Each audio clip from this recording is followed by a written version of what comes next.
Hey, we're here at the Hilltop Modern house that we're building. My name is Rory Burnett, CEO of BWD Construction, here with Andy Stern, project manager with BWD Construction.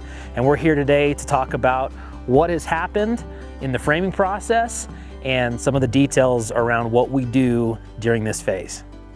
All right, Andy, let's talk about how we frame this house. There's a couple different aspects with I-Joists, and then we have the roof trusses. Well, typical most homes, you know, when you have a stem wall type foundation, you're going to use I-joists. Sometimes they can be stacked on top of the stem wall or hung from it. In this particular case, we're hanging our I-joists from that so that the homeowner can enjoy a smooth transition from the garage into the home and have more of a comfortable handicap access, actually, which is one of their main focal points here. And then on top of that, you know, we have our subfloor material, and then you start your framing of your walls, transferring all your point loads down, Rory. And then a lot of times, most guys these days will use I-joists. On this particular build, we went with floor trusses that are manufactured. The reason being is we wanted to create these longer spanses of open space, taller rib on that, so we can fit in all of our HVAC, mechanical, plumbing system, which is integral to keeping the home comfortable, as you know. And then up above, typical truss, but not, because we actually did a flat roof on this one, Rory, where we have parapets. So when you get up to that roof system, there's actually 1.5 feet or so wall down to the roof. And then we have incorporated into that system roof drains, which will allow the system to drain off the roof nicely without having any kind of overflow down the sides of the house, creating any staining or anything like that on the finished product, which would be stucco in this fact. So let's go back to this floor right here, because we're standing underneath this eave. And this also allows us to do a little bit more cantilever as well. So let's talk about some of these connect points that we have right here in these framing details. Well, you can see here we have single stage kind of floor trusses here. They're 3.5 wide. And then we go into some of these bigger ones. This one here, you've got a double, and then you've also got doubles coming out here. This area right here in particular has a huge cantilever, which was very tricky for the engineers. The homeowner was very adamant against no posts. So typical construction, you'd have a pier right here down at your frost level, concrete, and then you'd have a post coming up to hold all this. Homeowners didn't want that. They didn't want that look for this nice, crisp, modern house with all these fancy, clean lines. So what they came up with was this, all these double pack trusses on the floor that can then, we're 12 feet out here. And we're 17 feet back. They're 1 foot on center, creating this really rigid, stout system. You can see they're tied into this 4-pack that does have a post in this corner. Steel. This is steel post. We went down to steel inside of here. So in this particular instance, this is a huge covered front entry and very comfortable with the cantilever on it. The engineers nailed it. You can see we're about 4 feet over here. We're also 4 feet out in the back. So spanning, like I said, a span is great. A lot of I-joists can do that, but not a lot of I-joists can span over that exterior wall and create this overhang, which gives you a nice clean entry into your garage and your back door and areas like that. All right, Andy, we were just talking about this with the I-joists, where instead of over top, they're in level. Let's talk about this entry point and then how it ties in with this cool closet. As you said, they're hung from the stem wall, and that creates a nice smooth transition for the handicap access that you can see here. We have same level, we're flowing in, and actually in this case, we have an elevator in this home, which gives you great access to come in, wheel right into the elevator, goes upstairs with your groceries. You can wheel out and be right at home. In a lot of homes here, the main living space is upstairs. So the homeowners, when they come visit, their master suite is upstairs along with the living room, the dining room, the kitchen, all that stuff. And that way, they can take advantage of the great views that they have here on this little hilltop modern spot that we've got. And you can notice a few different things here too, Rory. Here in the washer and dryer area, the laundry room, we have a 2x6 wall over here. This serves a couple different purposes, you know. Structural, for one, you can refer back to this 4-pack of floor trusses that we had talked about earlier. This is a point load right here, and these are typically structural walls out of 2x6, but we also like to do is we call them wet walls. because you have your washer and your dryer, you'll have venting going for your plumbing, your septic and all that. And it allows more space for your mechanical contractors to get their equipment into this area so that they're not tied up against the framing and somebody can poke their pipes easily. Into the nice open entry that we have. This is going to be cool. We've actually got a view rail mono stringer system for the stairs coming in here, with nice beefy open wood treads and a glass handrail. So that they can maintain this view through this 20-foot tall window that they have here that's 8 feet wide. I mean, that thing is beautiful. So on this 2x6 wall, I just want to go back to this for a second. So for the viewers, all the way down, if you remember on our crawl space, thank you, that we had the footer run through. So what he's talking about, the point load, is that footer, there's a framed wall, 2x6 framed wall underneath the floor that ties into this, that ties it, so that point load goes all the way up. You can't just slap one of these point load walls over a floor where there's not all the way through to carry the load in the concrete. The flooring, Advantech, it costs a little more, but I'll tell you, when you're framing up, especially in the winter time, this will save you a lot of headache when it comes to doing your finished floors. Advantech has this great product that it doesn't swell when it gets wet. I mean, it has to get saturated for weeks on weeks, and it will. But if you can stay on top of clearing your snow out as you're framing, you won't have any issues down the line with swelling on the seams, because when these seams get wet, they swell up and then you don't have a smooth surface any longer. And if you're doing wood floors, this is hugely important. If you're doing tile, there's a little more forgiveness because you've got a mud set, you know, you can set your tile in that. But so the Advantech, I recommend it, whether it's dry, whether it's wet, snowy, what have you. I think it's a great product. I will always use it on my builds. Obviously we've had a unique winter, but what's our process when we don't quite have the roof on yet and it snows? Like, let's talk through how we deal with that. The process is all hands on deck and shovel, basically. And you don't let it build up. You don't let it stay and wait for the sun to shine and melt it. You stay on top of your snow removal. If it's raining and you can't stay on top of it, you just have to let it go. There's not much you can do about the rain. You can try and tarp it. That's not great. We all know that's not going to work. Now that we have the windows in, we're keeping more heat in the building now. And so that could create some different temperatures, which we all know. Condensation, we got a cold crawl space, you got a warm floor above. There could be problems. So we're going to keep the air moving through there. It'll be great. So Rory, we were talking about being able to have that nice transition and easy access for handicap into the elevator area. Well, the homeowners have this room here specifically designed with another cool feature that you don't always see, is a drop floor shower. Now what this does is creates a curbless situation. So you have a lot of custom tile showers and there'll be a 5 or 6 inch tall curb to contain the water. In this instance, the homeowner just wanted to have a smooth roll. And we're extra wide here. We're 3'10", I think, on this, which is about the minimum you can have for a turnaround on in a wheelchair. Right? And so we're going to have a small glass partition here to protect from the vanity and the toilet area.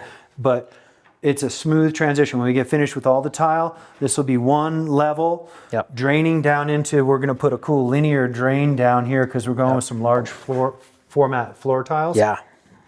So when whoever comes in here, we'll have the valve on this end and the heads will be on this end so that they can reach right in here, turn on the water and not get soaked. Wait for it to come up to temp. And then we're good to go. So that you don't see everywhere. Some folks are doing it now. They like it just for an aesthetic. It's not necessarily for a purpose like this. It was purpose built. This is very purposeful for future wheelchair accessibility. For real. Love it. Yes, sir. All right, here we are on the second floor. What are the heights of these ceilings in here? Well, upstairs we're 10 foot and downstairs we were 9 foot. So yeah, you have pretty tall ceilings and that seems to be more of a theme these days in these customs. I don't know.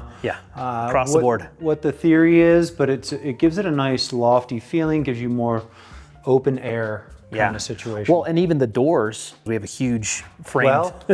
Right, yeah, downstairs again, taller ceilings. We went with taller doors. They're all 7 foot downstairs and 8 foot upstairs. Yeah. As opposed to your normal 6'8" regular slab door. Yeah. Maybe that gives you that feeling of my room's got space, I've got volume, I can afford this extra air up in the ceiling. So the doors are pretty beautiful wild. usually. It's these, I love those features. I like the way it makes a room feel. It gives you more flow, you know, as we're coming in, we have these nice wide spaces Elevator. we're walking through. It's like 5-6 feet wide across here. Into our great room here. Again, the great room, key point, the lofty ceilings. It gives you that feel, but it also gives you more cabinetry space in the kitchen area over here. These guys are going to have floor to ceiling cabinets in some spots. You know, obviously not in front of the windows, but in between these, we're going to have the cook space right here. You're going to have floor to ceiling pantry area over there, and then floor to ceiling on this other side of the pantry with the fridge where it's hiding. That's going to be great storage for them too. All the stuff that you don't use year round, you know. You got your champagne flutes you bust out once a year for Christmas. They're going on the top shelf, right? Higher header heights allows for these bigger doors here, which of course allows you to capture Pagosa Peak from inside and out. And these guys have tremendous views all around up here, out to the eastern range, just down valley over here. You can watch the elk running in the morning. It's pretty cool. Let's talk about this header real quick, because I think sometimes when we're doing the planning stage, we get this question where people have a 8 or 9 foot wall and they want the whole thing to be glass. And what people don't understand is we still have to carry point loads through headers across, and we can't really hide those. Well, you have to have support for your framing, for your trusses above. All of those things are still important. No matter how much glass you want to put in that hole, it still needs to be supported. That's right. You know, in this case, we were a little fortunate. Our floor trusses are running this way. You don't need a huge header here, so they could get more height of the door without having a 12-inch triple stack of LVLs, say, because this is a 8 foot wide opening here. So tell us about this deck. This deck here, it's over the garage. This is going to be a dry deck ultimately. Right now, we just have our weatherproofing on it. We haven't created the slope, which once we finish figuring out what our finish details are out here, we can really dial in what our slope will be.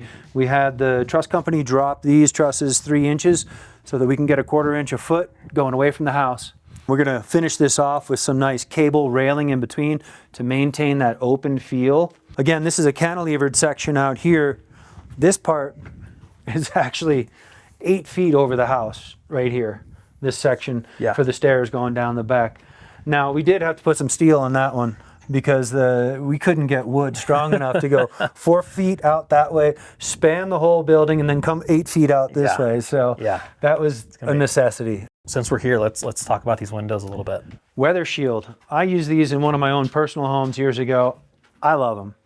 It's a great US made window, and this is a full extruded aluminum interior and exterior, so they're solid. There's a lot of rigidity. There's no flex. There's no tweaking when these go in. They're double pane, obviously. These days you have to. High R value. I'm not sure exactly what the R value is on these, but these are top of the line. They're modern. They have these sleek, slim mullions around the exterior. They're nice. And lots of glass, which I like. All right, we're back down at the base level. And as you can see behind me, we have green all over. This isn't a super modern siding. This is zip system. And we use it a lot, and we get questions on why we don't have Tyvek. And this system is phenomenal. And you can see that we have the zip tape flashing around. And so this comes from the factory with a waterproofing spray over top, which we love. And then we tape the seams. And the nice thing is we can frame or we can sheet up and we can tape down, and then we're done. And then all we have to do is come back and hit some of these holes that might be more punctured or hit, and it's waterproof. That's it. We can just put the siding right over top and walk away. It's also your air barrier, not just your waterproofing. Your air barrier, you don't want convection from inside to out. right? So the air barrier here, as opposed to Tyvek, which does do waterproofing and air barrier system, this is a more all-in-one system that I think is becoming more the norm, if you will, especially when we're doing spray foam in all these homes, which we'll get to here shortly. I think that there's less air intrusion from the exterior or air loss from the interior. Cost difference between what we're doing with Zip versus normal with Tyvek? Ultimately, I think initial expense, you're going to get a little more out of this up front, but you don't have the labor to put up the Tyvek. Heavy wind situations, you don't have to come back and reattach all the Tyvek, because we all have seen it flapping around over the years, or guys will have to use extra framing materials to batten down the hatches, if you will. When the Tyvek starts to blow off, they'll secure pieces right to the wall to keep it from peeling. I just think it's quicker, easier. I think it's more effective than the Tyvek. I don't have the research to prove it right here handy, but you can do that on your own, you know. And Zip has a ton of that information. Yeah, they do. Tell us about the roofing material. That would be your EPDM. I think it's a 60 mil plastic. It's heavy. You think about most of your 6 mil plastic that you roll out in your crawl space, right? And you do that for your vapor barrier. You're thinking that's pretty heavy duty. We've got a 60 mil product up here that is glued, almost welded together. All the seams are welded. It's sealed up, down, over and around. You can see up coming over the parapet over the top here. You can see it lapping over, so it's covering that top edge as well. The first thing is they have tapered foam that they get up there, and they build it up in a fashion to pitch everything towards the roof drains that we've already talked about. We have 2 of them up there, so they've broken the roof in thirds essentially. And they start out 2-3 inches thick, however thick they get, and then they build up these stages of taper foam down to a well, basically, that they create around this drain. And it's what's that, like a 2% grade, something like that up on top? You know, it's a quarter 12. That's what it is. Quarter 12, that's right. A lot of us in the framing world, we talk about 112, 212, 612. That's the pitch of your roof, right? So this is, you're right, a 2% grade, which ends up equaling about quarter 12 pitch. So not a lot, but it's enough. You're going a quarter inch a foot, and that's all you really need for water flow. Not a true flat roof, because you need positive drainage. But we do have positive drainage. That's right. 100%. Frame flat, but with the tapered foam and our 60 mil membrane, we're safe. It's bulletproof up there. Oh yeah, it's great. Don't shoot it, but it's bulletproof. Since we're here, let's just talk about these 2 pipes coming out. Well, that's the exit for our roof drain, guys. You can see it's been working from the last little bit of snow we had. We've got good drainage coming out right now because the sun's shining and it's 50 degrees. But you can see it's been flowing. The only wet spot right here is from the roof drains coming down from upstairs. And when we finish, there's going to be a landscape detail here to kind of get there will that water. Be. Lamb's tongues is what they're called, and this will help with the exit to clean up this whole area. And they'll go down into some features here, some catch ponds, and then underground to daylight out there on the side of the driveway. It'll be real nice. That's going to be cool. Another question that we've gotten was about, you know, how, with all the snow coming up, how is that coming off? Where's the freeze points? Are we going to have heat tape up there? Yes, there's going to be some heat tape, but not the entire roof is going to be taped. We've talked with the engineers and the roofing folks as well, and we will be wrapping the drain with some heat tape so that the actual exit point for all the water will stay warm enough to not freeze up solid, so that when things start melting off the roof, the exit is ready to go. And of course, inside the conditioned space, you have all the pipes run down from upstairs, coming to your exit point here, and the other one we have on that side. Great. So Rory, as you can see, we do have a couple of large holes left in the building. Just these 3 here, the 2 garage doors, which will get covered up with some plastic wrap here soon, and my man door on the back side of the garage is showing up tomorrow. Love it. But I'd say we're 95% dried in, which is going to allow us to move on to the next phases. Starting tomorrow, actually, our mechanical team's going to come in and start roughing the HVAC. We're going to get some trunk lines down the crawl space. We're going to get the trunk lines up in the floor trusses. Following that will be our plumber doing his work. And then always following last is the electrician, because wire can snake around any of those things. That's right. We do have tight spaces though, so I've had HVAC and plumbing working in conjunction on this initial layout so that they don't come in and cut somebody's pipe or kick somebody's vents out of the way. So they're working together in unison on this one, separately, but they start in unison for planning. Love it. All right, thanks for joining us today on our update of the Hilltop Modern Custom Home here in Pagosa Springs, Colorado, and we'll see you next time.